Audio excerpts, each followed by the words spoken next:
안녕하세요. 상승미소입니다. 오늘은 스마트머니가 어디로 갔느냐, 어디로 갈 것이냐, 어느 쪽을 향해 움직일 것인가를 추정하는 방송입니다. 이 방송을 생각한 이유는 FOMC 이후 제가 생각하는 그 전에 예측했던 방향과 조금 다르게 금융시장이 흘러가는 것 같기 때문입니다. 왜냐하면 FOMC가 마친 지 이틀밖에 되지 않았는데 약간 섣부를 수도 있습니다. 하지만 이틀 동안의 변화, 특히 채권 금리 부분에 있어서 제가 월요일에 채권 금리가 계속 내려가는 부분을 생각하며 방송을 했었잖아요. 그것과 약간 좀 다른 모습이 보여서 결국은 자본이 원하는 방향으로 시장은 흘러가거든요. 저는 큰 자본을 스마트머니라고 이야기하는데 스마트머니가 어디로 가려고 하는지 그것을 추정하는 방송입니다. 오늘은 전체를 하면 너무 길기 때문에요. 1부와 2부로 나누겠습니다. 1부는 월요일, 보시는 월요일이고요. 바로 화요일에 2부도 업로드를 하겠습니다. 지금부터 방송 시작합니다.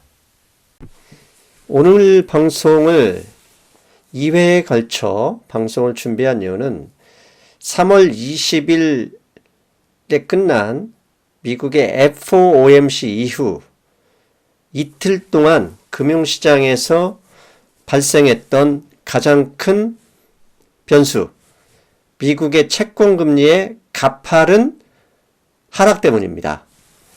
이미 뉴스 보셨을 겁니다. 토요일 새벽에요. 미국의 다우지수가 400포인트 넘게 하락했습니다. 그 이유를 우리나라 주요 언론들은 장단기 금리 역전 현상 때문에 급락했다. 다우지수 약 1.8%. 맞습니다. 토요일 새벽에요. 이미 그 이전에 2년, 5년, 3개월, 2년 이런 것은 금리가 역전되어 있었는데 토요일 새벽에 지난 12년 동안 보이지 않았던 10년 만기 채권과 3개월 만기 채권의 금리가 역전 현상이 목격됐습니다. 지금 그림에서 보시는 그림은요. 10년 만기 채권 금리와 3개월 국채 금리의 그 스프레드를 보여드리고 있는데요. 밑에 검정색이 0%입니다.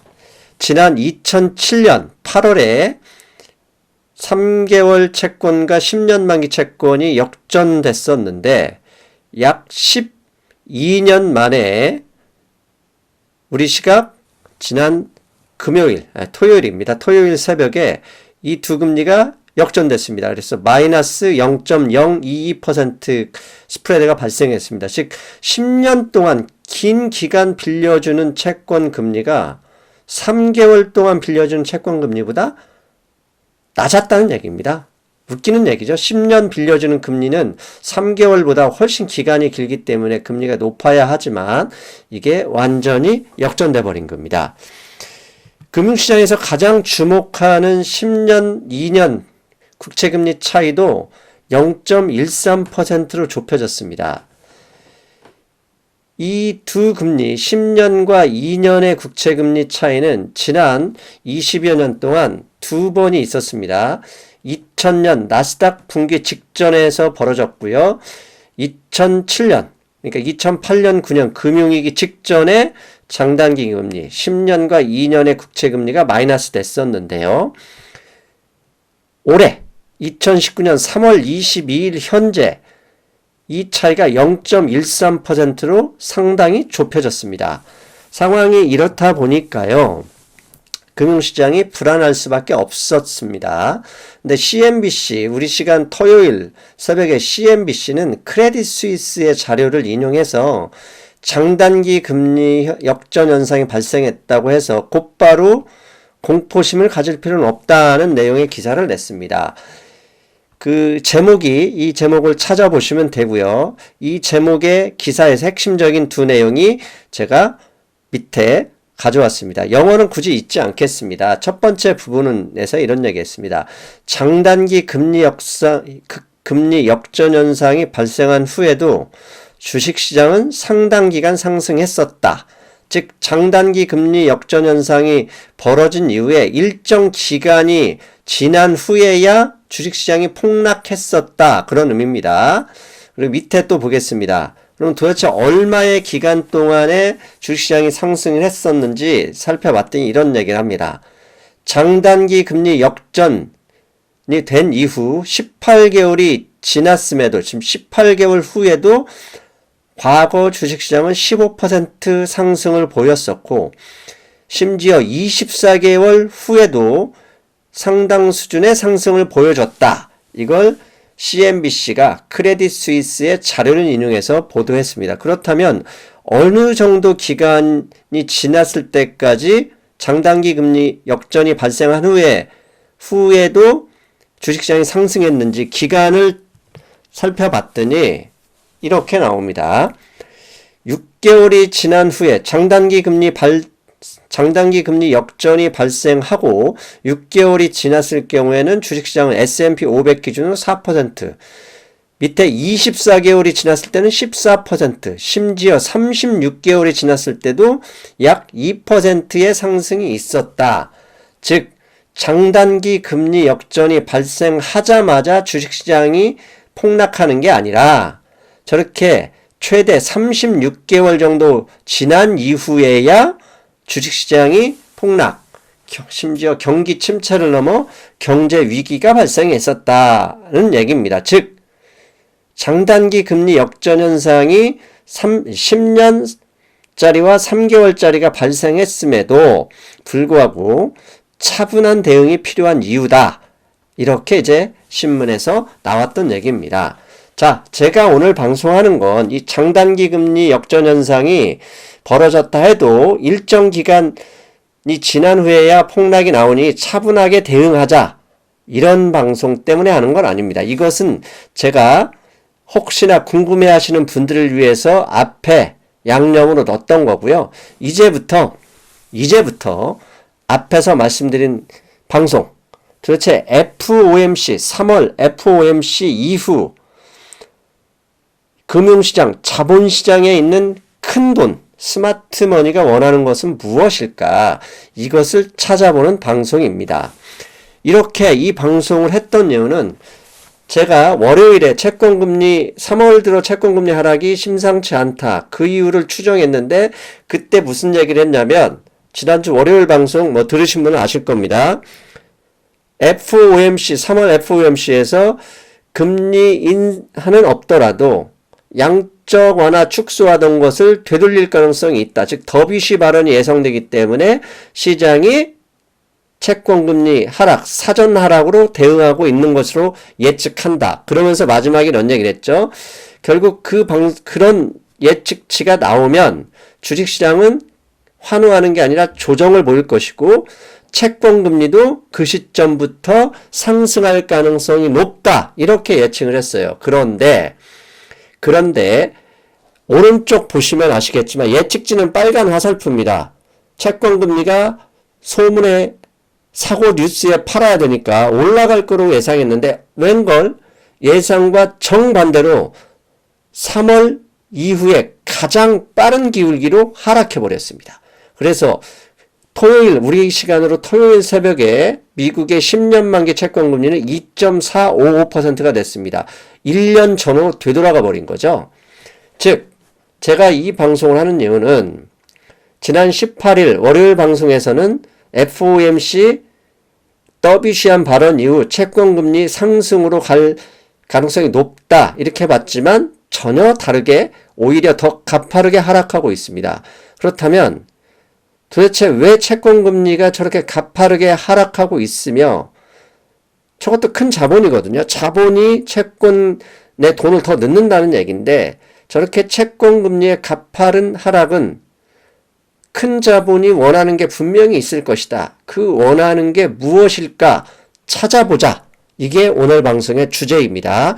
앞으로 시장을 예측하는데 조금이라도 도움이 됐으면 하는 바람으로 방송을 준비했습니다.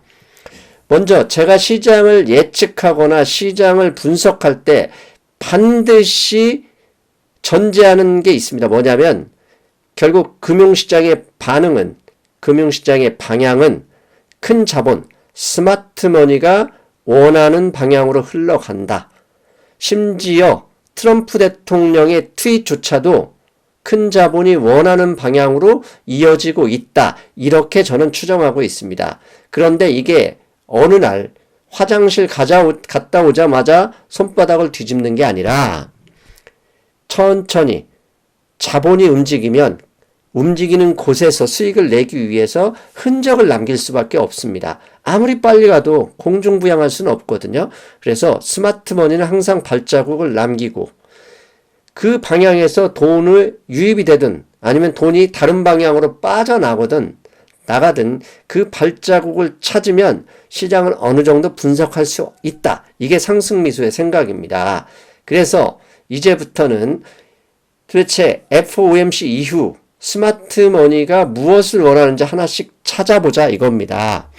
그런데 이 스마트머니의 발자국을 찾는 과정에 있어서 제가 가장 주목하는 것은 채권금리 하락과 밀접하게 100% 연결되는 모기지 금리, 즉 주택담보대출 금리의 방향성과 이어질 가능성이 높다. 이렇게 보는 겁니다. 왜?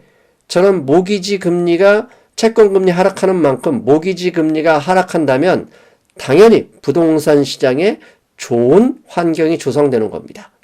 즉 부동산 시장 상승을 스마트머니가 원하는 건 아닐까? 부동산 시장, 부동산 가격이 상승하면 미국 경제 성장 엔진에 상당한 큰 도움이 되거든요. 물론 지금도 버블 가능성이 있는데 여기에 또다시 버블이면 압도적인 재난이 될 수도 있다. 예, 그럴 수 있습니다. 하지만 그건 먼 미래의 일입니다. 최소한 3, 4년, 2, 3년 후의 일이고 우리는 그 이후에 대응하면 되고 그 이전에 이런 경제가 이런 이유 때문에 상승하면 거기에서 수익을 얻어낼 수 있어야 됩니다. 그래서 저는 지금부터 채권금리 하락이 모기지 금리와 어떤 관계가 있고 이것을 통해서 스마트머니가 그쪽 방향으로 원하는 건 아닐까 고민해 봤습니다. 먼저 10년 만기 미국의 국채금리 다시 보여드리겠습니다. 최근 1년 동안의 금리인데요. 오른쪽 수직으로 점선표를 잘 보시기 바랍니다. 저게 언제냐? 작년 10월 초입니다. 작년 10월 초에 미국의 10년 만기 채권은 3.2%였습니다. 3.21%였는데요. 저게 고점을 찍은 이후에 순식간에 최근 6개월 동안 지속 하락해서 2.437%까지 내려왔습니다. 근데 채권금리가 고점을 찍고 내려오는 저 시점에서 모든 변수가 거의 동일한 지점에서 움직이고 있습니다. 이제부터 그 움직이는 진짜 실제로 많은 금융시장 변수들이 저 지표에 따라 움직였는지 하나씩 찾아볼 겁니다. 그리고 먼저 주목해야 될 것은 이미 미국의 10년 만기 채권금리 보십시오. 2.437% 밑에 화살표 보면 2018년보다 낮은 상황이고 심지어 2017년 상반기보다 낮은 금리입니다. 그런데도 불구하고 시장이 흔들리는 건 채권금리는 낮지만 아직 2017년보다 2018년 초보다는 최소한 기준금리가 1% 높기 때문인 거죠. 이제부터 저 오른쪽 점선 저게 2018년 3분기 10월 이후라는 점 기억하시고 그 다음 화면 보겠습니다. 모기지 금리입니다. 여러분이 보시는 것은 미국의 주요 주택 담보대출에서 사용하는 게 30년 미국 모기지 금리입니다. 이 30년 미국의 모기지 금리는 변동금리입니다. 당연히 미국의 30년 만기 채권, 10년 만기 채권의 흐름과 유사합니다. 근데 모기지 금리 고점이 언제였냐? 오른쪽 수직 화살표, 10년 만기 채권금리 고점인 10월보다 조금 한 달 더 갔네요. 11월 8일이었습니다. 작년 11월 8일 모기지 금리는 4.94%였고요. 저 시점부터 고점을 찍은 후 하락해서 현재 4.28%까지 내려왔습니다. CNBC의 분석에 따르면 지난 5개월간 약 0.74%가 하락했는데 이 0.74%의 하락한 거면 30만 달러의 주택을 샀을 경우에 월 150달러의 이자 비용이 절감된다고 합니다. 그리고 밑에 수평으로는 점선은 기간을 보여주기 위해서 점선은 그은 건데요. 4.28%의 모기지 금리는 2017년 1월보다도 금리가 낮은 수준입니다. 즉 채권금리의 가파른 하락으로 최근 모기지 금리가 따라서 내려왔다. 당연히 미국 시장에서 부동산을 살려는 사람들에게 부담을 줄여주고 이미 샀던 사람에게도 소비 여력을 늘려주고 있다. 이렇게 볼 수 있습니다. 저 시점 똑같습니다. 10월, 11월 거의 차이가 없죠. 이번엔 미국의 전체 모기지 대출 누적 금액입니다. 왼쪽에 높은 산 2008년 3분기 리먼 브라더스가 파산하면서 금융위기 벌어졌던 때죠. 저 시점에부터 모기지 대출 금액이 축소됐습니다. 왜냐하면 빚을 갚았거나 파산하면서 대출 금액이 사라졌던 거죠. 그런데 지난 2013년 2분기 저점 이후에 모기지 대출 금액이 늘어나기 시작해서 작년 12월 기준으로 9.12조 달러가 됐습니다. 아직 금융위기 직전에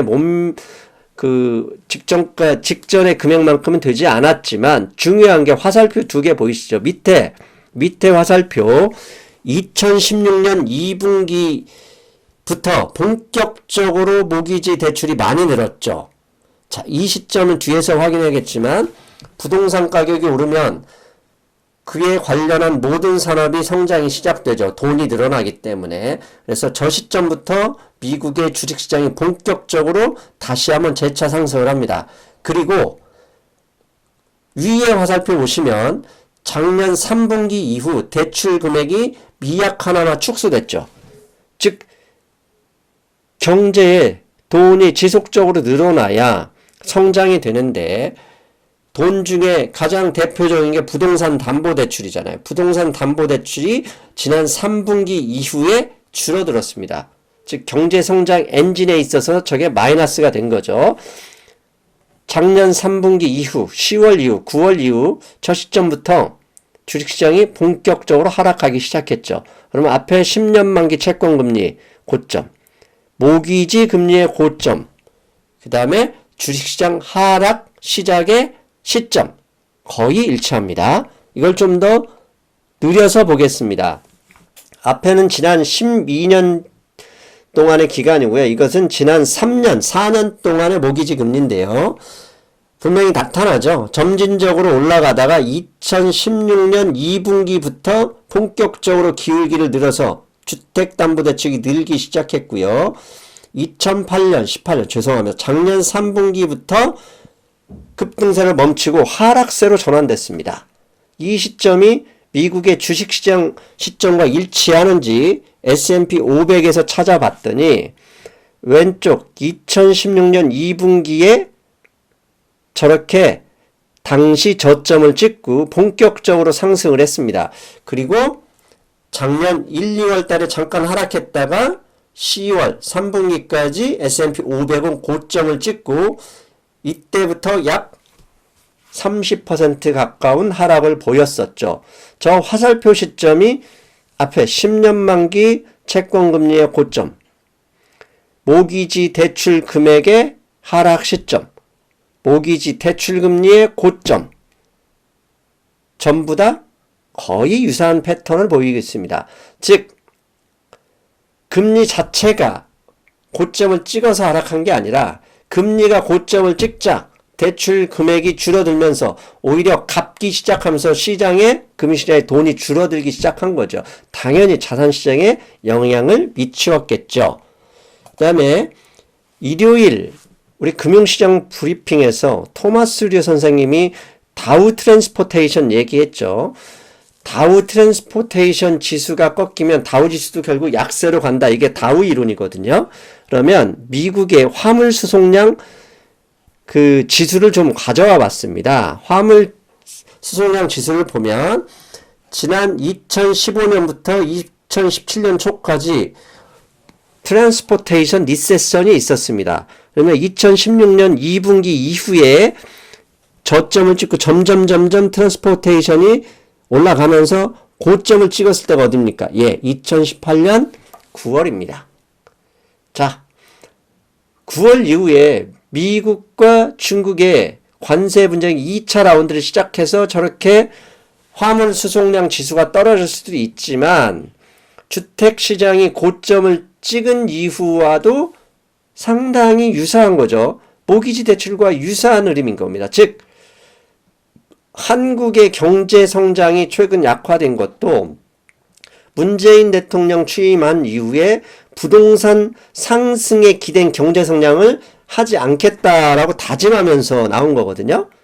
과거 박근혜 대통령식의 최경원 장관이 갑자기 대출 조건을 완화하고 규제를 풀어버렸던 얘기도 부동산 시장 상승을 통해서 경제 성장을 끌어올리기 위함이었거든요. 즉 미국이나 한국이나 부동산 시장이 본격적으로 상승하기 시작하면 경제 성장의 플러스고요.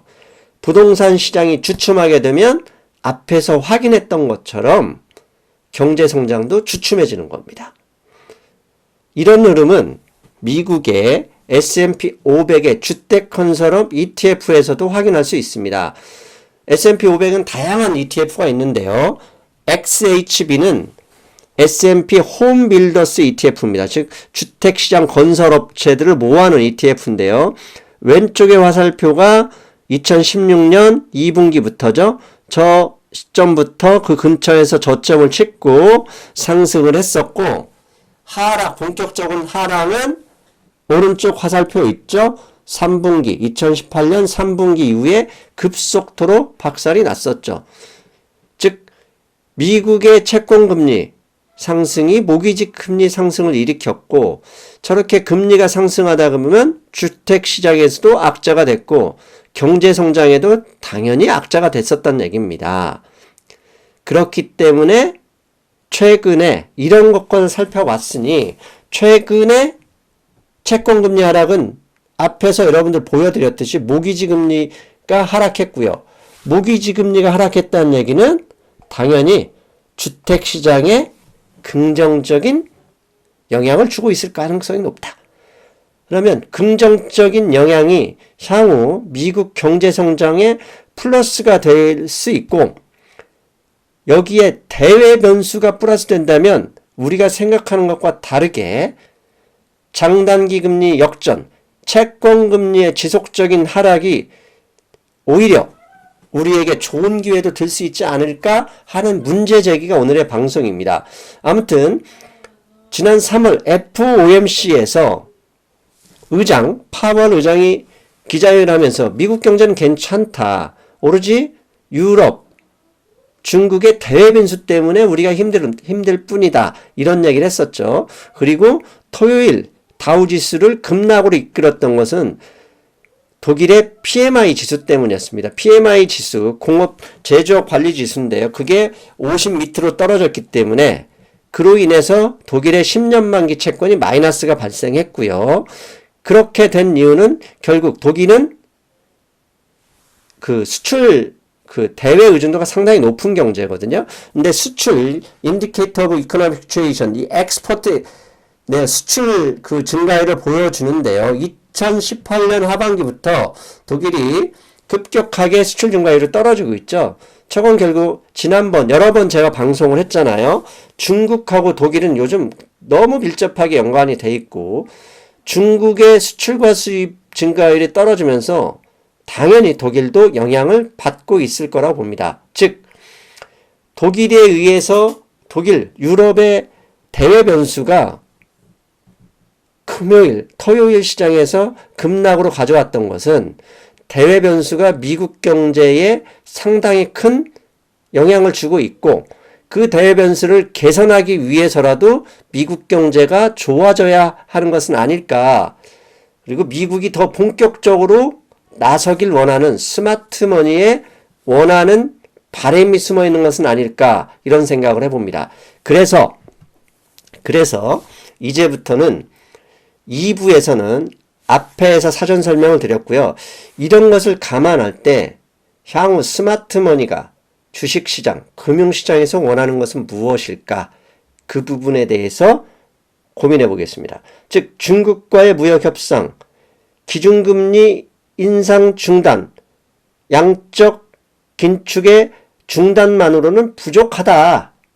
주식시장이 올라가기 위해서는 좀 더 좋은 긍정적인 소식을 가져와야 해. 독일의 제조업 지수 악화만으로 2% 가까운 주식시장 급락을 가져올 수는 없습니다. 왜냐하면 미국 경제가 독일과 그렇게 밀접한 나라는 아니거든요.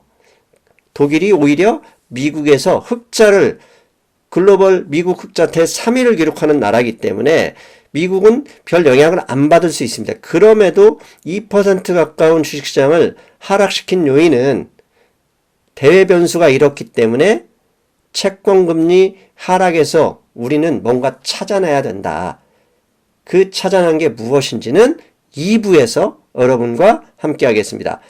여러분, 2부는 화요일에 방송됩니다. 저는 내일 뵙겠습니다. 여러분, 안녕!